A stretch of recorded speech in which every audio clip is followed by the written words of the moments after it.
béykat yi amuñ ci woon tellement satisfaction. Et on a l'impression que malgré toutes ces priorités essence bi yokku na démb xawma tey. Malgré toutes ces priorités malgré difficultés yi sénégalais yi di rencontrer politiciens yi ils continuent à ne pas comprendre xamuñu fan la priorité yi nekk. Est-ce que priorité ci xam lan la président duggee ak lan la génnee loolu lañ toll waxuma ne amul importance. dama ne nit booy régler ay problème da ngay hiérarchiser sa doole na nga koy def ci fi ko askan wi gën a soxlaa. tey li askan wi gën a soxlaa Assemblée nationale mooy un contrôle parlementaire strict mooy ñu jàppale président mu def les réformes structurelles yi Sénégal war a soxla.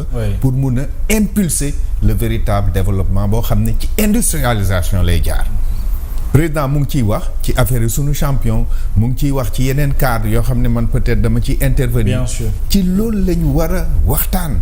comment faire que Sénégal am ay champion ay ñu mel ni Serigne Seck C3S ay ñu mel ni Serigne Ablaye Dia ñu mun a yokk ay sénégalais yu mel noonu ay sénégalais yu bëgg a investir bëri nañ fi mais comme dafa bëri xiiroo ak ŋaayoo ci njiit yi gars yi dañuy tiit parce que investisseur dafa soxla stabilité dafa soxla lisibilité.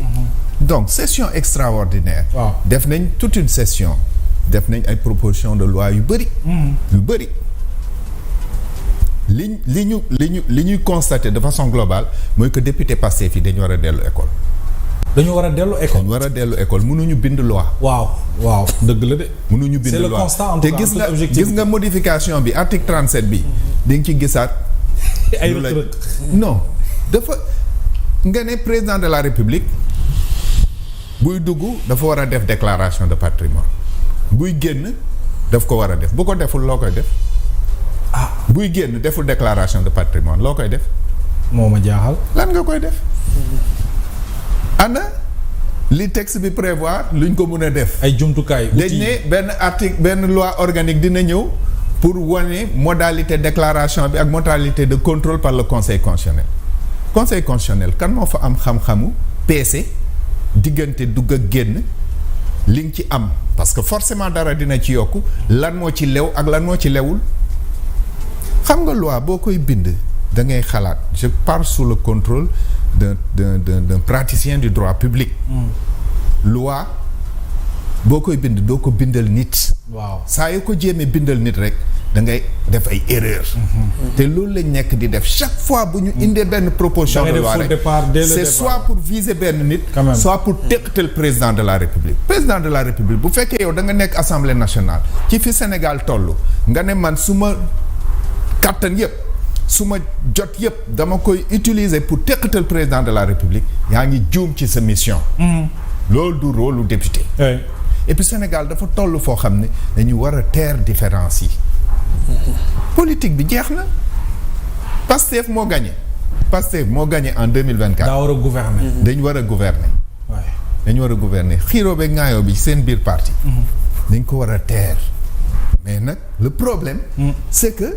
da nga dem ba aujourd'hui Sénégal dégg naa ay nit ci déclaration bu président assemblée nationale def démb xaw ma barki démb di justifier naka la utiliser certains fonds appelés fonds politiques parce que man damay di je nuance parce que dans le budget du Sénégal fonds politique amu fa bu buggee après dinañ dugg ci xuus ci waxtaan fonds politique amu mais ni waxee ne noonu la ko utiliser boo ko jàngatee da ngay sa xel day tey dafay mel ni dafa am détournement d'objectif. loolu la Babacar Ba wax un membre de la société civile. man dégguma ko sax de. wallaay loolu la bind tey bu ko waxee dafa am xam nga. la taxoon ñu jox la ko. voilà fi nga ko dugal bokkul. yàlla ak yàlla. naka ngay jëlee un fonds spécial boo xam ne dañ ne pour lii la. yow tey yaa ngi naan damay encadrer fonds politique yi dépenses yi lañ ci war a def waruñ ci def dépense sociale yow nga jël. xaalis boo xam ne dañ ko jagleel dara nga ne dama ci réparer building administratif wala nga ne dama ci jënd ay oto pour la primature il faut qu'on fasse attention. Très bien alors ci fond yi dinañ ci ñëw mais naka nga jàngatee ci ba léegi détournement déclaration de patrimoine le fait que le représentant de l'État Maître Moussa def amendement ci turu gouvernement bi sàkku ci mbir yi ñu yaatal ko ba ci président assemblée ak primature. ci wàllu déclaration mais loolu mooy c'est de bonne guerre wala loolu mooy yoon c'est-à-dire bu ñu fekkee ne dañ ne président bu duggee dafay déclarer buy génn day déclarer président fonds politique yi par exemple. président mooy joxe crédit yi mais c'est pas du gestionnaire te normalement kiy gérer kooku lañ war a mun a saytu. kooku mooy dépenser kooku moom mooy génne mooy fay mooy et cetera. président nag mooy allouer crédit yi moo naan crédit yi fii lay dem crédit yi fii lay dem crédit yi fii lay dem mais président géré wul donc boo munee wax ne que président dañ ko war a saytu buy génn ñay gérer dañ leen war a saytu fi mu nekk ni président assemblée nationale ordonnateur de dépense la. budget assemblée nationale. questure géré wu ko. président assemblée nationale moo koy gérer. donc dañ ko war a saytu buy génn. lu tax nga bëgg a saytu kii ne yow kenn du la saytu. ba pare député mënuloo chaque jour nga ne yow législateur nga da ngay voter ay loi ngay jalgati loi.